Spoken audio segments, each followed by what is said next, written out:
order the San Carlos City Council meeting for November 14th, 2016. Please join me in the Pledge of Allegiance.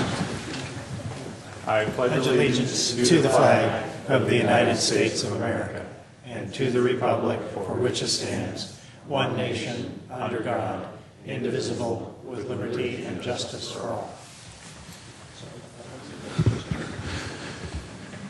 Thank you. Do we have any changes to the order of the agenda tonight? No changes from staff this evening, Mr. Mayor. Any of my colleagues want to make a change? If not, we'll move on to item 4, council communications and announcements, and we'll start down here with Matt. And Matt is waving me off, so we'll move over to this end and we'll go with Ron. Can you give me a second? Sure. Turn on my microphone and find my notes. So, sorry. Bob? Mayor, I have nothing tonight. Okay. At least I'm ready, but. Extra time for your video. You don't get more videos? I have no video. I do have some visual aids, but no videos tonight. I have lots of paper if anybody needs paper. Mark? Mr. Mayor, thank you. I have no comments tonight. Okay. And Ron? I can make a few comments and we can Why kick don't it you back make a few over. comments? All I think right. I've got one thing. So, thank you. So I just wanted to share a little information on a couple community events I've attended and a couple of meetings I've had. I had the pleasure of helping to cut the ribbon with the San Carlos Chamber of Commerce of the Wine Project, which is a new restaurant and wine bar on Laurel Street, and the proprietor Eric there is a resident, or he's not a resident of San Carlos, but he lives close by in Foster City, and I think it's a great place, and I'm excited to help welcome them. I saw Dave Pucci in the audience. Dave, I don't know if you know, there's somebody new trying out for fire chief in San Carlos. So this is my son. I just wanted to say, since our last meeting, we had Halloween, and I think we do a great Halloween in San Carlos. We had the Goblin Walk, and I want to thank the firefighters and everyone else who helped participate in the Goblin Walk. I think it was a great event. And then Eucalyptus Street, man, for those of you who are out, thousands of people on the street. The residents there created a Star Wars themed extravaganza with their own Ewok village. It was pretty amazing. So thanks for everybody for helping to put on a great Halloween this year. I had an opportunity to attend the Code for America annual conference, which was held in Oakland this year. Code for America is an organization that helps improve government services online, helps work with local governments, the federal government, to come up with projects to make apps better, make websites better, make self-service government work. It was a pretty inspiring conference. And it dovetails nicely with the kickoff of our project to redesign our website, which Kristen is leading. Mark and I had a chance to spend some time with staff and our consultant this afternoon talking about ideas for improving the San Carlos website, which has gotten a little long in the tooth, and there's a lot of opportunities to improve it. And then, Kristen, we're having a public meeting, is that right? Can you tell me when that is? Wednesday at 7 p.m. At the library? So we have a meeting at Wednesday, 7 p.m. at the library if anyone would like to come out and provide some ideas about how to improve the San Carlos website, City of San Carlos website. The Peninsula Clean Energy Organization, of which I'm a member, held its board retreat on Saturday. We spent about 6 hours together talking about how to reduce greenhouse gas emissions and improve electricity service for people on the peninsula. Peninsula Clean Energy is off to a great start. The opt-out rate so far is 0.7%, so over 99% of people are sticking with Peninsula Clean Energy, which means they get greener power at a reduced cost. We talked about the mission of the organization, our goals, and just had a really nice time together. I had an opportunity to attend the Hiller Aviation Museum Aviation Dreams Benefit Gala on behalf of the city on Saturday night, and this is an annual fundraiser for the Hiller Aviation Museum, which is a great facility in our community.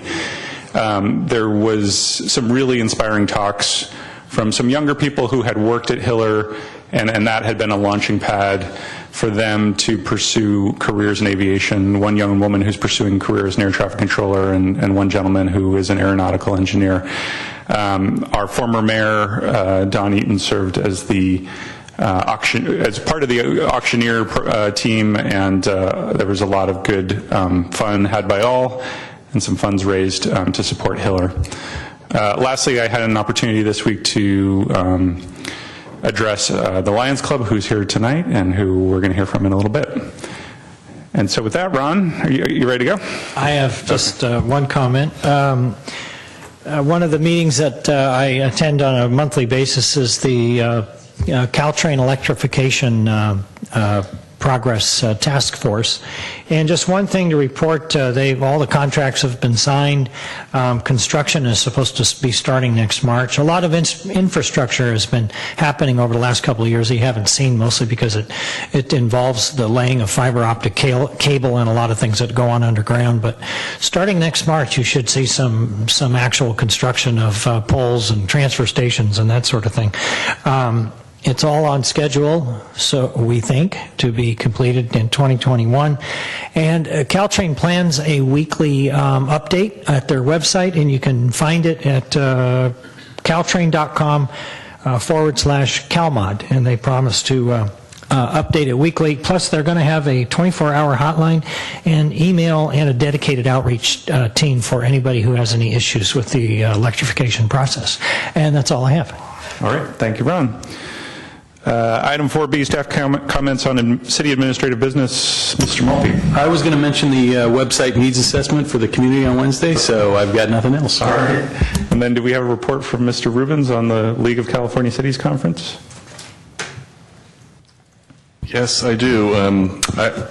This year I was not able to attend, but I reviewed the papers, and there were 16 papers that were submitted at the conference, and some of them I'll cover in a follow-up memo about litigation update. But I thought one of the papers I'd highlight on is I've adapted it from a presentation that was made there, and it's Brown Act and the digital media. And I thought the part of the presentation, I mean, you're all familiar with the Brown Act, so part of the presentation is a little redundant, but the main issue is what is a meeting? And a meeting is a majority of the members of the body at the same time and place to hear, discuss, deliberate, or take action on any item that is within the subject matter of the jurisdiction of the body. So city business in our case. So the serial meetings in the digital age was the part that interested me most about this paper. And so there's two types of serial meetings you should be worried about, and one is called the daisy chain meeting, where council member A talks to council member B, who then talks to council member C, and then that creates a meeting under the Brown Act. So we've talked about this before, so you try to avoid those types of things and only talk with one other council member about a meeting, and then maybe make some inquiry if something in the conversation might make you suspicious about somebody else having expressed an opinion on that subject. In the hub and spoke context, the other type of serial meeting is where one member basically reaches out to too many of the other council members to create a meeting. They reach out in a 5-member body, that would be reaching out to 2 other persons and having creating a meeting in that way. So in the old days, before we had digital media, there was basically 4 ways to have meetings. One's probably really antiquated, but in-person meetings, telephonic meetings, letters, telegrams. But in the digital age, we've expanded that. In the 90s world, it was emails and perhaps texts when the phone started to add text features. Now we have in the digital media age, we have blogs where council members or members of the public have a blog and they talk about their opinions and present information, and it's a very effective way to communicate to constituents. And they have common features, which is a comment feature, that is the area where people can go back and forth about subject matters. Well, where people can get in trouble with blogs is if a council member has a blog and then other council members decide to chime in on that, you start to potentially be able to have a meeting. Then the area of Facebook, I thought this was particularly interesting, is the features of Facebook, and people are generally familiar with that, I would think, at this point. But people have a wall on Facebook, and they post pictures and talk about things that they're interested in, and people can like that by just pressing a button. You can say, I like that. But what if the post is a query or a question? What do you think about this? and people say like. If they respond to that, and then 2 and 3 council members respond to that with a like, the paper at the league conference opined that could potentially be a Brown Act violation because those likes were developing a consensus about that item. So the advice in there was to be careful about using likes and comments in the world of Facebook. And the issue of Twitter, although I'm not a Twitter user, maybe some other members of the council, but this issue of the 140 characters of text that you can put out that might be an opinion or talk about something that involves the city, and then people can retweet that tweet, and people could be friends with someone who is a a follower of someone who's on Twitter. And then pretty soon you have too many people following you, and then retweeting or commenting on your tweet, you can definitely have a Brown Act problem. That was the issue that was talked about. So there are other types of social digital media. There's Snapchat and Instagram that were also covered in the paper, but I tried to make this as short as I could for this agenda item.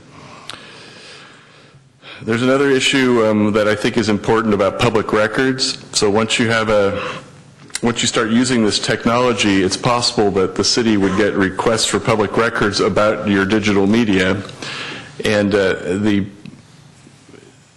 usually it's a private device, and there's a case in San Jose right now that is going to be before the Supreme Court soon that talks about whether or not public business on a private device is subject to the Public Records Act. But this is just sort of a heads up that decision's coming out there, and if you're a heavy user of digital media, there is a chance that some of the content on your digital media accounts could become public records. And so I've got on the slide now best practices. Be careful of using social media because it might create a Brown Act problem. The Brown Act has some limitations that really were not intended by the words of the Act right now. It's basically this new technology that we're trying to use industrial age issues to try and shoehorn the current digital world in there. And Facebook's wall, that's like a bulletin board, I guess you could call it. And so they're trying to use by analogy those types of limitations on the Brown Act. And again, the courts are just starting to get into this. There was a case in the paper that talked about the Facebook likes are a form of speech. So that's where if you go by extension, you can get into forming a consensus by using the like or the comment feature. And one-way communication, the advice you've heard from me before, is generally appropriate. It's the collaborative information and that creates the problem. So if you're on social media and you have a blog and you just post information, that is fine. Opinion sometimes can get you in more problems because it opens the door to people opining on your opinion, but that's still okay under the Brown Act just to post your opinion. And we also have just one last thing. We already have some of this in our code of conduct.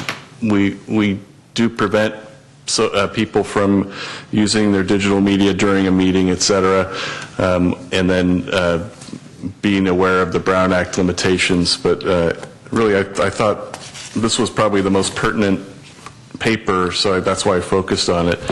So expect to see some more information from me on the litigation and municipal law update that was presented at the League Conference. But that's the end of my presentation tonight. Thanks. Great. Thanks, Greg. Very interesting.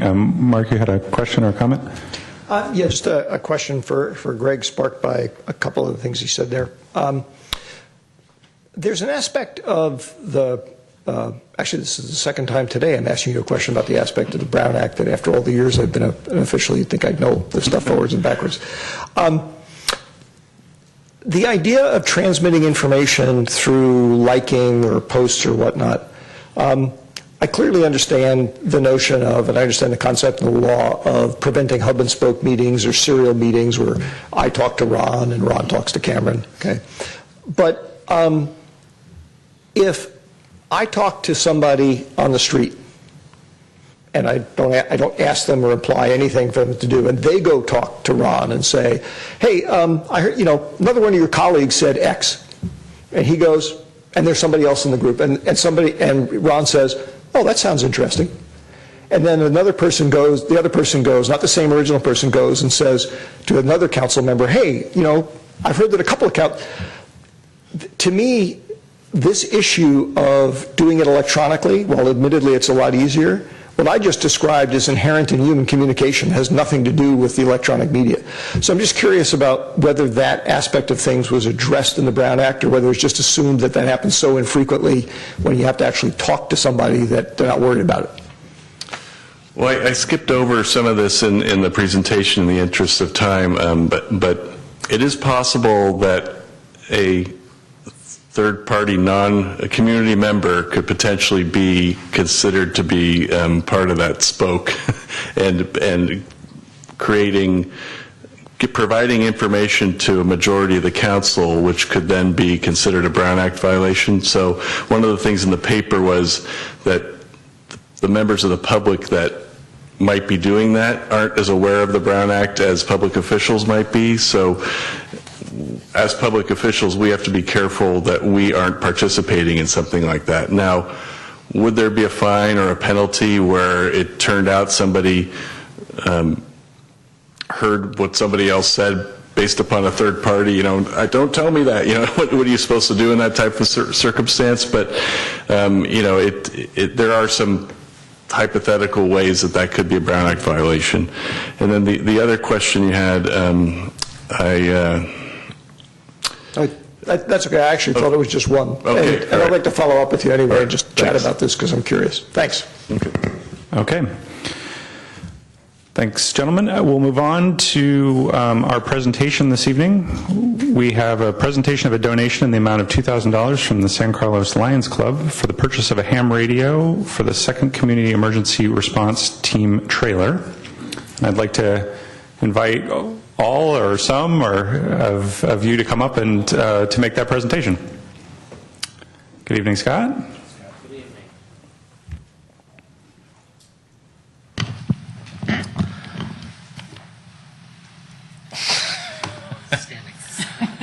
Would somebody like to come up and accept the presentation? I think we'll send the mayor out. The mayor should do that. Oh, wait a minute. I'm sorry, guys. That's not going to fit in the ATM. Yeah. Try cashing it at the bank. You'd be surprised what they cash. Yeah. Yeah, I know. Erase it. So I'm up here on behalf of the San Carlos Lions Club, and one of the items, first of all, let me tell you a little bit about the San Carlos Lions Club. We are a community service organization, one of many in San Carlos that does tremendous work throughout the community. And I was talking to one of the firefighters, Christy Adonis, who runs the CERT program, and I was talking to her and asking her how the Lions could help. And many years ago, I broached the subject with her about ham radios for the CERT trailers, and she told me they had one in one trailer, but not one in the second trailer. So went back to the San Carlos Lions Club, and they enthusiastically supported the idea of making sure that we had that communication amongst the city and the CERT trailers, especially in light of the fact that if there is an incident, we'd like to have everybody communicating with one another. So tonight I have a check for $2,000 for the purchase of a CERT ham radio for the second CERT trailer.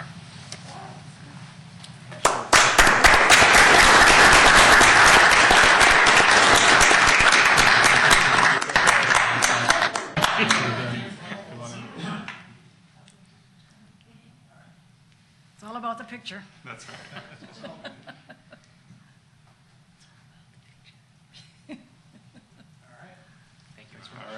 Get one of the rest of the lines. No, that's okay. Thank you very much. Yeah. Thanks, guys. Thank you. Thanks, Scott. Thank you very much.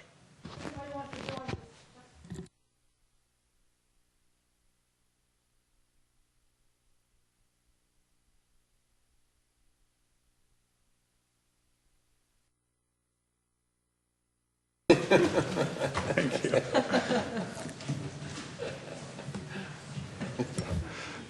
All right. Well, thank you guys very much. You know, I think the Lions Club and all of our service clubs have always shown a major commitment to giving back to our community, and I think this is a great demonstration of that. So thank you very much on behalf of the whole city. And good night. Okay, we'll move on now to item 6, public comment for items not on the agenda. I have 2 speaker cards. Did you have an additional speaker card? Okay. Our first speaker tonight is Bill Barone. Good evening, Bill. Mayor and Council, my name is Bill Behrens. I live at 793 Elm Street, and I'm here representing the Elm Street Condominium Homeowners Association. I live in a clearly residential building with 23 other families. We put our waste in a 96-gallon black cart. The waste is no different from that of residents who live in a building with only 4 units. But for some reason that I find inexplicable, we're charged 26% more for an identical cart containing identical waste. Equal treatment is all that we're seeking from you. 2 issues that I did not mention in my letter that I've given some thought to since that time. Recognizing multiple family dwellings as residential property, not commercial, would result in a reduction in overall revenue. But as I recall, the staff report that you received about a month ago indicated that at the end of 2017, there would be some, I think the number was 347,000, but something in that neighborhood, positive balance in the solid waste fund. The other point was that I become aware that there are some multiple family dwellings that use 1 or perhaps even 2 cubic yard containers, and they're not presently part of your residential schedule. So that when you make this change, as I hope you do, it would be necessary, I think, to include them in your residential rate schedule. Again, I want to emphasize that what we're seeking from you is equal treatment from one residence to another. If I can answer any questions, elaborate further. No, we have your comments. I appreciate it. I believe that item's coming on our next agenda. Is that right? All right. Thank you. Thank you, sir. Our next speaker tonight is our friend from the Chamber of Commerce, Paula Ebger-Moffett. Good evening, Paula. I know, I changed out of my Lions shirt, and now I'm representing the board. It's coincidental that this has been planned for months for me to come talk to you. Before I start, though, I do want to thank you all for your support of the chamber as well as the staff. We really appreciate it, and we couldn't function without it.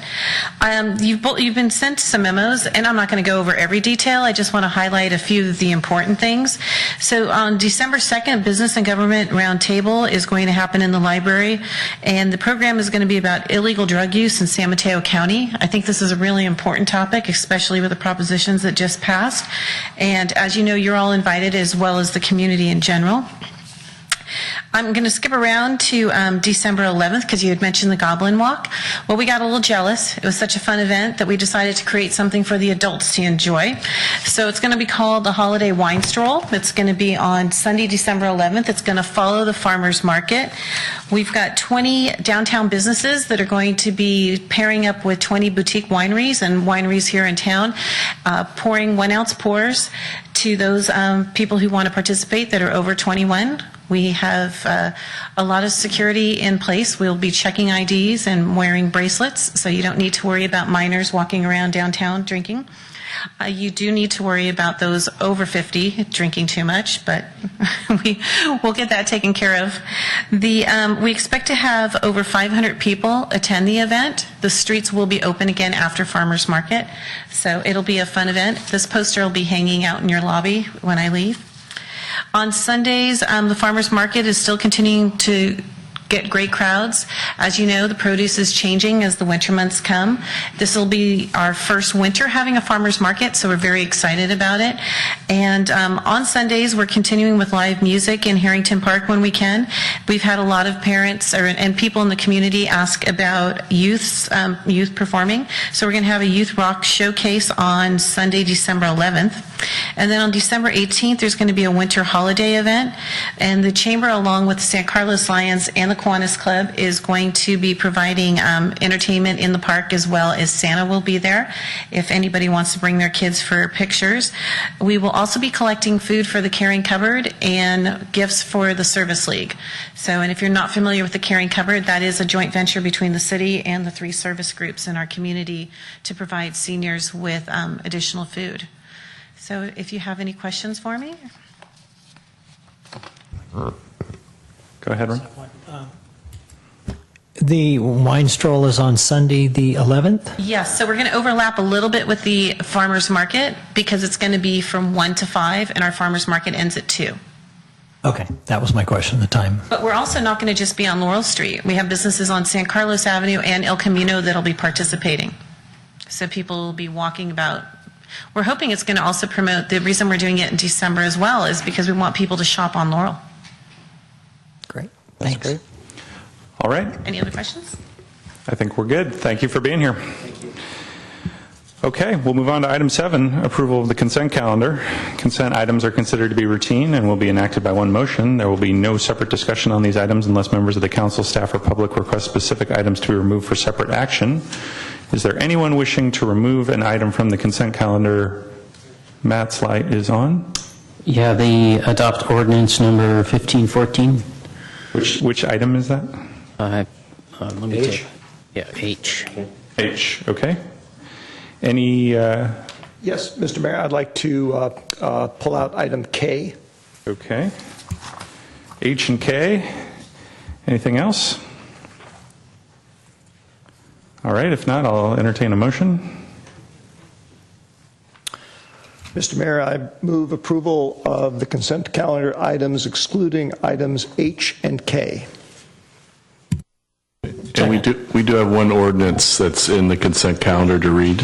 I apologize. Thank you, Mr. Attorney. When they pulled one. Well, that's the adopt ordinance number 1515, an ordinance of the City Council of the City of San Carlos amending San Carlos Municipal Code Chapter 15.34 Residential Inspection Program, requiring mandatory balcony and deck inspections for Group R-2 occupancies covered under the Residential Inspection Program. Do I hear a second? Second. I have a motion and a second. Crystal, please call the roll. Councilmember Collins? Yes. Councilmember Grisilli? Yes. Councilmember Grocott? Yes. Councilmember Olbert? Yes. And Mayor Johnson? Yes. Why don't we take these right now, just to get them out of the way? Item H, adopt an ordinance amending Chapter 8.15 to the San Carlos Municipal Code establishing commercial linkage fees for new commercial developments in the city. Matt, did you want a presentation, or did you want to just make a comment, or? I wasn't here for that item, and had I been here, I would have voted no, so I needed to pull it so I can register my no vote. Understood. Do I have a motion on item H? Move approval of item 8H, 7H, excuse me. I think we need to read the ordinance. Oh, you're right. You'd think I'd remember that after I was reminded that I missed it the first time. Adopt ordinance number 1514, an ordinance of the City Council of the City of San Carlos, adding Chapter 8.51 to the San Carlos Municipal Code, establishing commercial linkage fees for new commercial developments in the city. Second. I have a motion and a second. Any discussion? Any public comment? Crystal, please call the roll. Councilmember Collins? Yes. Councilmember Grisilli? Yes. Councilmember Grocott? No. Councilmember Obert? Yes. And Mayor Johnson? Yes. And now we'll take item K, adopt a resolution authorizing the city manager to execute an agreement for professional services for a citywide wayfinding study not to exceed $84,130 with Hunt Design. Mark, how would you like to take this one? I'd just like to make a brief comment, and that's basically to the effect, I've had a lengthy discussion with Jeff Maltby about this, and while he sort of half convinced me of the importance of doing this, the main thing I wanted to register a concern about, or not an observation about, is for $84,000, we could have funded the, as best staff had estimated at the time, the sidewalk repair bills for the city of San Carlos for the 2016-2017 fiscal year. And just like I support this, I'm just surprised we didn't do the other. I'm glad that we're going to be taking it up again in due course, but I'd also remind my colleagues that there are people out there right now who are being in a position of having to pay for something that maybe will change and they won't have to pay in the future. All right. Thank you, Mark. Would anyone care to make a motion? Mr. Mayor, I will move that we adopt, let's see, 7K. 7K, item 7K. Do we need to say anything else about it? Second. I have a motion and a second. Any discussion? If not, Crystal, please call the roll. Councilmember Collins? Yes. Councilmember Grisilli? Yes. Councilmember Grocott? No. Councilmember Obert? Yes. Mayor Johnson? Yes. Okay, we'll move on to item 8, reports to council. This evening we have a report to council on Ruby the Tree. Mr. Walter.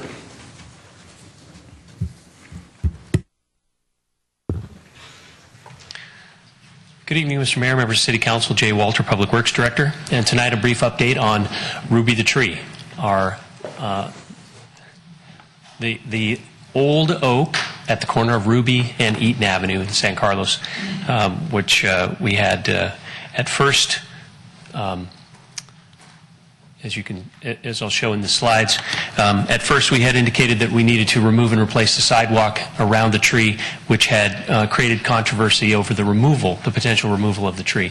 Since that time, we have made some significant progress. So again, just for some to understand the problem a little bit better, this picture doesn't show it very well, but essentially the way that the sidewalk slopes in this certain situation is it's steeply inclined from the tree towards the gutter and then in both directions away from it. So it represented a significant problem from the standpoint of accessibility for pedestrians as they would go by that.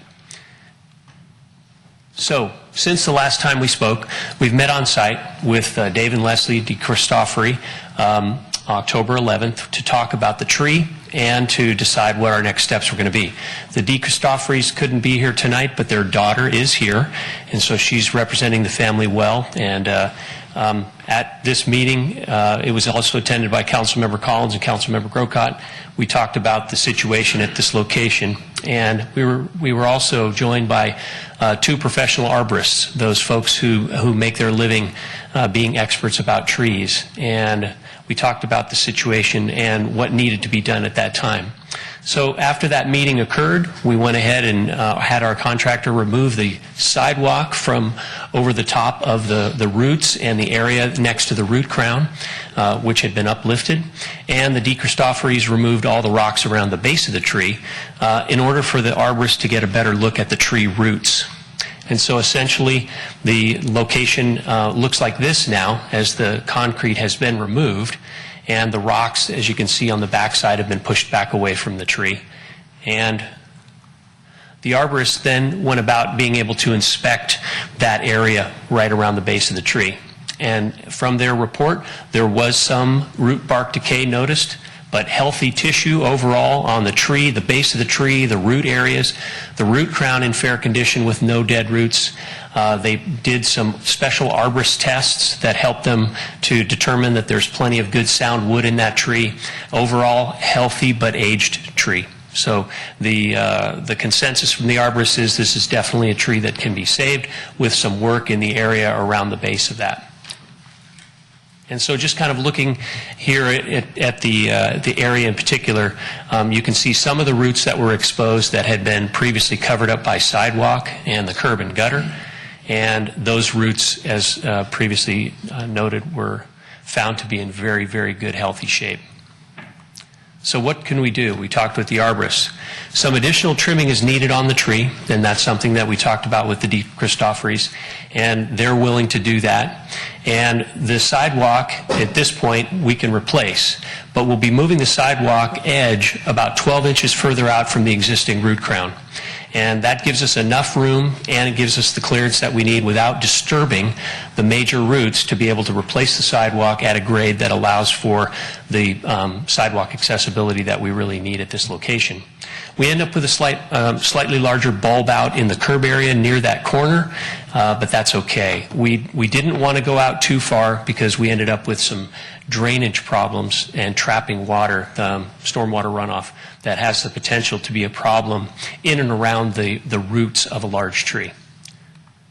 So the next steps, essentially we'll be requesting a quote from our contractor, and once we have that quote, we can give them a notice to proceed. It'll take about 2 weeks to complete the work. And then we'll be back to the council in 2017 to talk about heritage tree guidelines as it relates to sidewalk removal. So as we encounter these types of situations, we'll have some working guidelines and some good direction and priority from the council. So that's kind of where we are today with Ruby the tree. All right. Thank you, Jay. Questions for Jay? Mark? Not even sure I needed to press the button. Thank you, Jay. Good presentation. By the way, just out of curiosity, do you know if any of the other heritage trees in town are named? I don't know of any that are. Okay. But I wouldn't be surprised. Might be an interesting youth contest of some kind. Name the trees. The question I had actually is, you may have answered on your last slide, but I didn't quite understand it. The last bullet point, heritage tree guidelines review with council in 2017. Are you looking for input from us now about what we would like staff to study and bring back to us, or are we to wait for that meeting and then give you that kind of input? Tonight was really just to be an update on Ruby, and then we would be coming back to you with a study session to be able to talk about those things that are important about our heritage trees and how that relates to our sidewalk infrastructure and guidance from council. Okay. I think I get that. I am, however, going to ask, and if nobody else is interested, then staff won't have to do it. When that discussion comes back, Greg, I would be interested in making sure that the presentation staff puts together has information on the scope of what can and can't be done involving these kind of heritage trees that exist on private property. I mean, Ruby is sort of special in the sense that it was on public property, I think, right? It's essentially it's within the public right-of-way, yes. It was in the public right-of-way, yes. But there's another class of heritage trees that have been subjects of issues before in town not too long ago, which have to do with trees that are on private property. And I frankly just don't understand what the law is like there. And I'd like to make sure that I get educated about that because it may affect what I want to ask that we do. Yeah, I have no issue with educating ourselves a bit more. And I'm just trying to recall, we had our council retreat just a couple weeks ago. Did we, Jeff, maybe you can remind us, did we discuss this item and what we decided in terms of the, how it was going to come back to us? And did we just say, hey, we'll have a study session in 2017 about our heritage tree ordinance? Yeah, there was an interest among the council to have a discussion. Okay, so that's what I thought. But Discussion. this is essentially reflecting the conversation that we had at the retreat. That was my understanding. This particular item was no, this related- bullet point that says That's heritage tree correct. guidelines to review. Yeah. That's exactly where that comes Okay. from. Okay. And I don't see any objection to talking about what the rules are as they relate to private property. Okay. Any additional questions for Jay? I'll just say, I appreciate, the staff. I do want to personally say I appreciated you reaching out to the family, your apology at the last council meeting when we discussed this, you working with the family, and in an effort to try and, make this situation, which I know caused some consternation to them, to make it right. And so I appreciate you and your staff working on that. And I just want to see if there's any public comment on this issue, if you wanted to say any words or... Do you want to come on up just to the mic? Just so I know. Otherwise, it's not on the record. So, my name is Tara Berta, and I just want to say thank you on behalf of my parents for looking into this further. They were very willing to, remove the tree if it was needed removing, but it didn't, and they've been taking care of it for 32 years and maintaining it. So, thank you on behalf of them for considering this. all right. Well, thanks very much, and thanks for being here. Thank you. Okay. If there are no other comments, we'll move on to item 9, our study session. We have a report to council on the environmental impact study for additional lighting at Burton and Highlands Park. Good evening, Ms. Newby.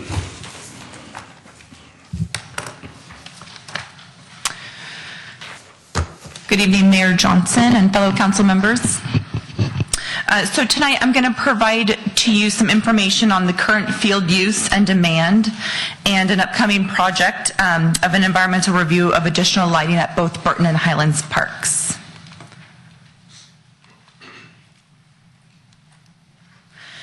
So just some background, as you can imagine, the field demand in San Carlos is really high. We have over 18,000 hours of annual permitted use on our 7 main athletic fields annually. There are over 8,000 organized sport participants that use our fields each year. And this is an increase of nearly 40% of what was calculated in the Mahady Field Study back in 2001. Due to our priorities in field allocation outlined in our field use policy, non-traditional sports such as lacrosse, field hockey, as well as Pop Warner football teams cannot be accommodated. Parks and recreation programs are limited, and we are unable to expand our youth and adult programming. With the change of the school district dismissal time this year, we've actually lost 30 minutes per day of available scheduled time. In addition to the challenges of meeting the current demand, each year we see an increase in field requests from the traditional sports such as soccer, baseball, and softball.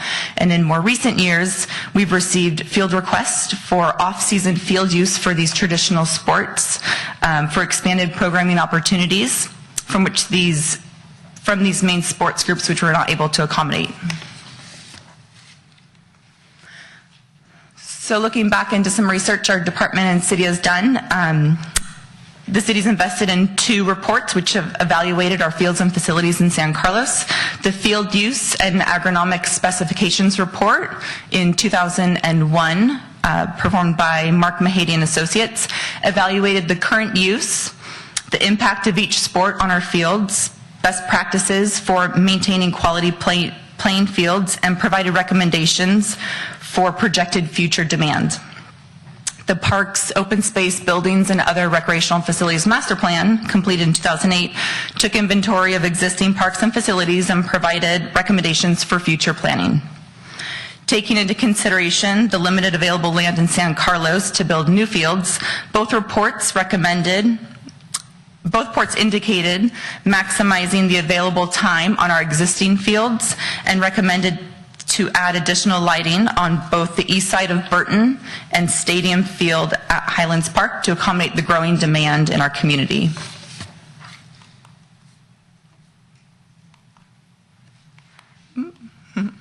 Sorry. So funding was approved in this fiscal year in the amount of $250,000 for the environmental review of additional lighting at these two fields. Ideally, we would like to begin this environmental review process in early 2017. The environmental review will cover traditional elements including aesthetics, noise, traffic, and parking. The additional lighting on these two fields could add approximately 1,000 hours of use annually. This project would last just about 1 year to fully analyze all of these elements. And after tonight, our plan is to come to you on the next council meeting for an item on consent of approval of a consultant to facilitate this project. So at this time, if you have any questions, I'd be happy to answer them. Questions? Mark? Yeah, thank you, Amy. Good presentation. Just a quick question. I want to make sure I put some numbers together that I think I heard you say correctly. One was that since the assessment, I guess in the early aughts, about the level of utilization, that basically the demand for athletic field space has gone up by 40%? 40%. From what was calculated in 2001. Oh, what was calculated then for what we'd have to provide today? For what we are providing today. We are providing today. So I guess what I'm getting at is that sounds like there's a, shortfall of supply on the order of 40% from what we expected? Or what we had hoped? Sure, yeah, you could say that. Wow, I knew it was bad. I didn't realize it was that bad. The other question I had has to do with the actual amount of athletic field space that's available. And I think I heard you say that actually it's declined recently because of the change in the school districts. What's the trend of that been over the comparable period of time? Has it more or less held steady and just gone down a little bit recently? Or? That's one element that changed this year was a school dismissal time. And so losing 30 minutes per day of available scheduled time. Okay. Equates to 2.5 hours a week on each field. But in general, I don't recall, we haven't built any new fields or expanded anything. No. So the only thing that's happened is this recent decline of playing time. Yes. Okay. I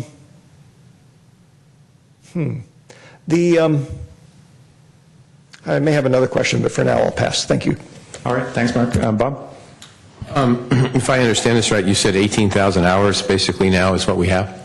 Correct. So if we utilize, if this comes to fruition, you're adding about 1,000 hours, you indicated? That's an estimate, yes. Yeah, so which would be about 5.5%. Correct. Okay, just want to understand. I wish it was 10 or 20 or 30% more, but we get what we get. Okay, thanks. So my question is about the neighbors, and have they been involved in this proposal yet? And if not, how do you see engaging the neighbors throughout the process? Definitely will be a community process at this point. We have not moved forward with the consultant. So once that happens and a contract is signed, we'll begin that process, which should take about a year. And in that process, there will be community meetings where people will be notified to come and provide their input and learn about the project. Okay. Any other questions? Yeah, just one, just following up on Cameron's question. When you say there'll be community meetings, how will those be noticed? Will they be noticed to just the immediate areas adjacent to the parks, or will they be citywide? Will be on the website? All of the above? Yeah, typically on a project of this nature, we'll do citywide and then also mailing, and as well as more focused mailings around the affected areas to ensure that those people are definitely hearing the invitation multiple times, and then we'll put it out on social media as well as our electronic e-notify. We'll have announcements likely at council meetings about upcoming community meetings on the issue. Great, thanks. All right, Mark, do you have an additional question? Yes, thank you, Mr. Mayor. Amy, with that growth in demand that's occurred,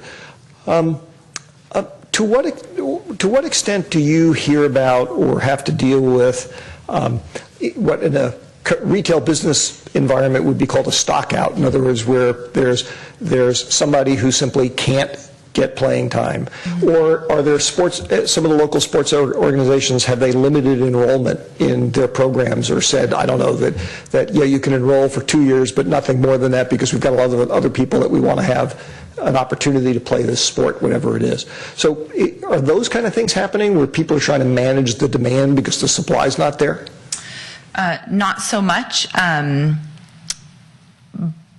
We haven't had to come to that yet, to limit the enrollment in the sport organizations. Typically, what you would see in years past, our sports have a main playing season, and that's the one time a year that they're playing. What we're continuing to see now is the sports are going year-round. So there's the main season and there's the off-season, where baseball's competing in off months with soccer and winter sports, and vice versa. Soccer is not just played in the fall and winter. They play in the spring and are competing with softball and baseball. So it's that kind of increased in the programming opportunities that we're finding really challenging to accommodate their requests and their need. But it sounds like so far at least you've been able to accommodate almost everybody?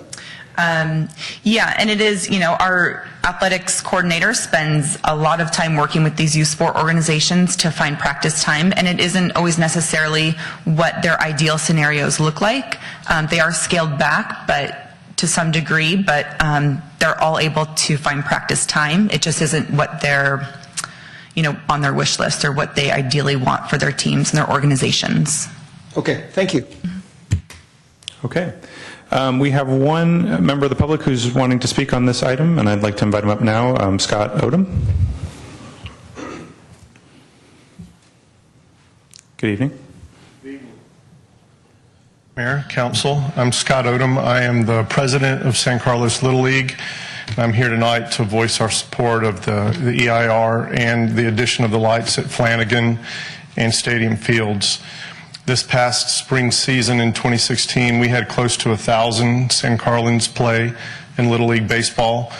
So as a board, and I think parents alike, we realized the demand that amount of citizens puts on the fields that we have. So we see that the addition of the lights will definitely lessen that demand, enable us to address what Amy cited with what we see this next season, having to start practices at 4 o'clock, realistically, once kids get out, to allow them some time. Where that can come into play is where there's a practice and then there's a game. We might possibly have to shorten the duration of a practice, which is typically 90 minutes, and much rather shorten that than a game. So having this, particularly in end of February, beginning of March, before the time moves forward, we can ensure that we can get those in. And I think plus there's the consideration that it's fun to play under the lights. We have a Friday night lights up at Highlands for about 6 Fridays, and I know that softball has been trying to do the same. So being able to use Stadium at the same time that we're using Highlands North would just create a much more festive atmosphere. So that's it. Any questions? I think we got it. All right. All right. Thank you for your comments. Thank you. All right. Seeing no other questions, no other speakers, we will move on to new business. Item 10A, consideration of adopting a resolution adopting the hazard mitigation plan update. Mr. Pucci. Good evening, sir. Good evening, Mr. Mayor, council members. I'm joined tonight by Jess Cerruti of Tetra Tech, who's the consulting company that we worked with to develop this plan. And I'm here to report to you tonight about the hazard mitigation plan update. So what we're going to talk about is exactly what a hazard mitigation plan is, why we're required to do an update, and give you some background on where we were and where we've come from. Describe the public outreach that we did as part of this plan, and then what maintenance is of this plan, and then you'll see what the actions and identified hazards for the city of San Carlos are. The one thing that you'll notice as we proceed through the presentation here is we did something different this time on this hazard mitigation plan. The Hazard Mitigation Plan is required by the Disaster Mitigation Act of 2000, and what that plan says is that cities have to look at their city infrastructure and decide if there are facilities or things that the city owns that we can repair, reinforce, to prevent further damage during a disaster. So historically, this started in 2000. The first set of plans came out in 2005. Cities would work independently of each other and develop these plans. What we did that was different this time is we worked with all of our planning partners throughout the county, and we divided the plan into 2 volumes. So volume 1 is the county-wide plan that covers events that would cover the entire county, and then we drill down further for volume 2, which really gets down into San Carlos City specifics. So what a hazard mitigation plan is that process of, it's a cost-benefit analysis. Then this plan really is a grant management tool. What we do is we look at critical infrastructure for the city and we identify those projects that we think that we can reinforce so they won't fail in the first place. So some examples that you might see of that is a water system where it can be reinforced, like the Hetch Hetchy water system you may have seen in the news lately. San Francisco is going through the process of getting grant money and reinforcing that entire system so that way when there is an earthquake along the San Andreas, the system won't fail in the first place. So they identified that this is likely to fail during an earthquake, how much it would cost to repair, and then keep it from failing in the first place. So really it extends to a lot of different costs. So if we can identify a project that provides too much life hazard and we can reinforce it, we can justify a grant application that way. Also, this gives us compliance under the Mitigation Act, and which makes us eligible for grant funding. So when we get to the next step of this process is we can identify a project and we can seek grant funding, and typically it's a 75-25 split between the federal government and the local government to repair those projects. So we worked, it was a great project, and one of the strengths of this process is that we were working with every city in San Mateo County, with the exception of San Mateo and Foster City, who were just ahead of us. They were working on their own plan independent of the rest of the county, plus 10 special districts and unincorporated San Mateo County. So the process was a really good strength for us because we were working together and brought up a lot of conversation about emergency management in general throughout San Mateo County.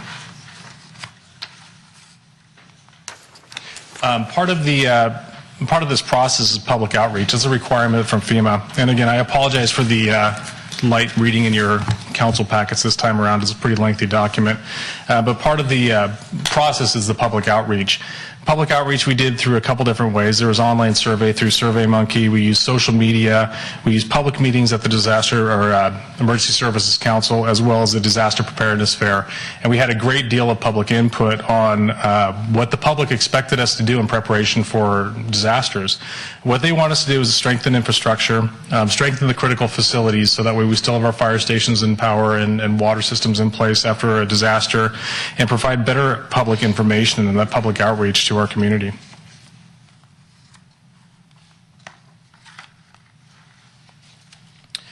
Once we get this plan done, and this plan, the stage that it's at now is we have gone through the whole process, we've developed the draft plan, and the process is that we submit it to California Office of Emergency Services for a pre-read, basically, and then it gets sent up to FEMA for approval. Once that plan gets to FEMA, they say, okay, this plan looks good to us, it's approved pending adoption, and that's the phase that we're at now. So once you get an approved plan, we're not locked into any action at all. What it is we have a maintenance phase. So now that we have a plan in place, we can identify and move forward with projects. So if we want to take action on something that we identified in our mitigation plan, such as flooding in a particular area of town, we can choose to proceed with that. And then what would happen is we would put together a new report, a new grant application, and report to you all about what we're doing and seek that money for that flooding project. If there's a project that we didn't identify at all through the process of the original mitigation plan, we still have the ability to add those projects, and then we can also decide that we want to drop projects if we choose not to take action with them.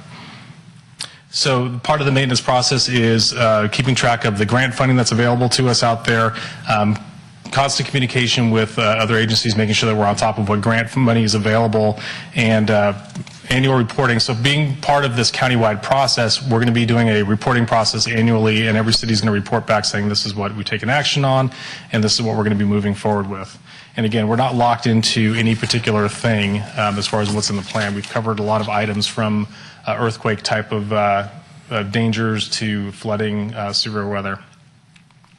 So for the city of San Carlos, you go through a risk ranking. So what this means is it's a combination of frequency versus impact. So while earthquakes are very low frequency, maybe once every 100 years, the impact is regional. So it ranks as the first and biggest hazard to the city of San Carlos. That was followed by flood, wildfire, severe weather, landslide, drought, and dam failure. Now, the dam failure is really more applicable to agencies that are near us, but it's in the plan, in the general plan. So that was actually specifically ranked by what we have going on in the city and what historical information we have. So we have a number of actions that we want to take within the next 5 years. So if this plan goes into effect today, and then over the next 5 years, some of our action items that we're going to be moving forward with are listed here. So this plan describes some priorities. Now, one of the things, there's two things in here that we were not required, or there's a requirement to put climate change in the plan and what we're going to do about that, but there's not any good modeling on that yet that they're still working on. And the other thing is human-caused events that we're not required to, but we put that information in there. But what we're going to be doing is continuing with studies related to sea level rise, and that's something that we'll be working on a regional basis. Looking very closely at flood control projects. Communications is always a big issue during disaster response. We could look at that further as well. We can always look at hardening or relocating critical infrastructure, and that includes city facilities and fire stations, and then working with our other local agencies and the communities. One of the advantages that we actually have is because if I'm going to be coming to you looking for permission to proceed with a grant application is FEMA loves when things are multi-jurisdictional. So if we come to them and we say we have an issue that affects both Redwood City and San Carlos, and we're going to be working together and collaboratively to pursue that, that makes us very competitive in that process. At the federal level, there's basically a big pot of money that they set aside each year, and it's a competitive process among all the cities within the nation, and whoever has a mitigation plan on file and has good information that they can put together in their grant application, that works better. And being multi-jurisdictional is one of those big items that is very important. And we have the advantage that we're almost automatically multi-jurisdictional because of the way our public safety is here. So for the City Council, the item for us tonight is we're at the point where our plan has been approved pending adoption. So this plan has already been approved by FEMA, California OES. It's already been adopted by the City of Redwood City at our council meeting last week, and the county has also adopted the plan as well. So once we adopt the resolution, this becomes our approved mitigation plan, and we communicate that to FEMA. And then what you can expect is we would come back to you once we work with staff and identify projects that we wish to move forward with and come to you with further reports for that. So it's a very complex process, kind of condensed down to about 5 minutes. So if you have any questions, I'm happy to answer them for you. All right. Thank you. Questions for the chief? Mark? Thank you, Mr. Mayor. Thank you, Chief. By the way, just for my colleagues' benefit, I had the opportunity to do the farmers market with the chief over the weekend, so this is one of the topics we talked about quite extensively, so this is my second time through, and I still don't really understand it. No, I'm just kidding. The one question I had as you were going through this, Chief, was there are certain parts of San Carlos, and I'm thinking specifically of a section along El Camino, sort of on the southern end of the town, which are prone to significant flooding during intense rainy seasons, probably having to do with drainage issues and whatnot. As I recall from our conversation at the farmers market, damage to private property caused by flooding is not what's covered by this, correct? No, if we can prevent damage to private property by improving city infrastructure, that is a valid project. So that's what I was. Well, that's great. That's actually what I wanted to check. So there may very well be a way, and Jay would have to be, have input to this, to actually have a positive effect there by upgrading the stormwater management system.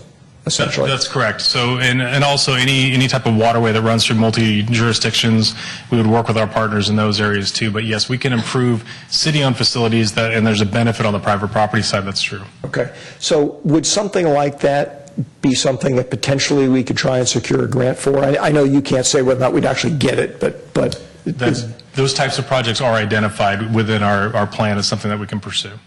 Okay, because I recall one property owner who has suffered quite a bit of damage over the years had come in not too long ago to address the council, and the problem, he said, has been around for decades. I don't know whether it means we've applied and been turned down, or whether the facts hadn't come together or whatever, but it would definitely be something I hope staff can look into just to see whether or not we can have a positive effect there. And it's not just one property owner. It actually, it in some instances, actually impedes traffic along El Camino because it just ends up flooding the whole place quite badly. We can certainly look at that. Thank you. Thank you, Mark.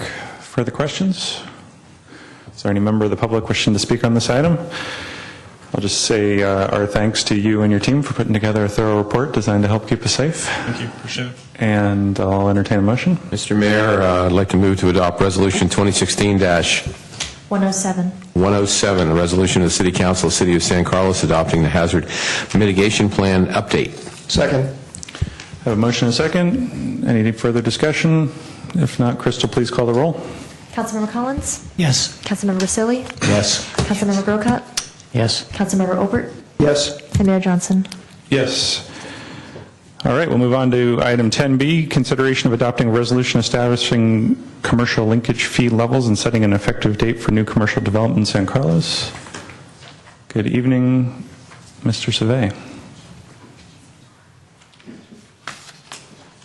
Good evening, Mayor, members of the City Council. Since the City Council has completed its second reading of the ordinance, a resolution is required to set the fees. And these are the fees you see on the right-hand side of your screen. And as part of this resolution, it would also set an effective date of March 16th to allow applicants that are currently in the process to have a feasible amount of time to complete their applications. And that concludes my remarks, and I'm available to answer any questions of the mayor or the city council. All right, thanks, Al. Bob? Sorry, Al, that last sentence you said, or the next to last sentence, a reasonable time, I'm sorry, what does that mean?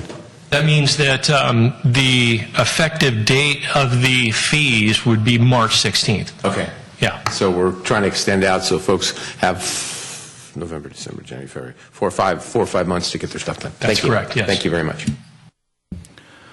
All right, any further questions? Any members of the public wishing to speak on this item? For the benefit of the public, we've extensively discussed this issue at previous council meetings, and this is just a step in the process. So I will entertain a motion. Mr. Mayor, I will recommend that we move to adopt Resolution 2016-108, a resolution of the City Council of the City of San Carlos establishing commercial linkage fee levels and setting an effective date for new commercial developments in San Carlos. Second. I have a motion and a second. Any discussion? If not, Crystal, please call the roll. Councilmember Collins? Yes. Councilmember Vasili? Yes. Councilmember Grocott? No.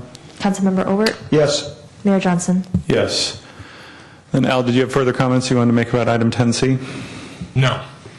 All right. Mr. Mayor, I'd like to make a motion to move to adopt Resolution 2016-109, a resolution of the City Council of the City of San Carlos establishing an area standard wage policy providing a 25% commercial linkage fee reduction for qualifying projects in San Carlos. Second.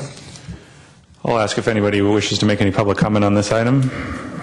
Hearing none, I have a motion and a second. Any discussion?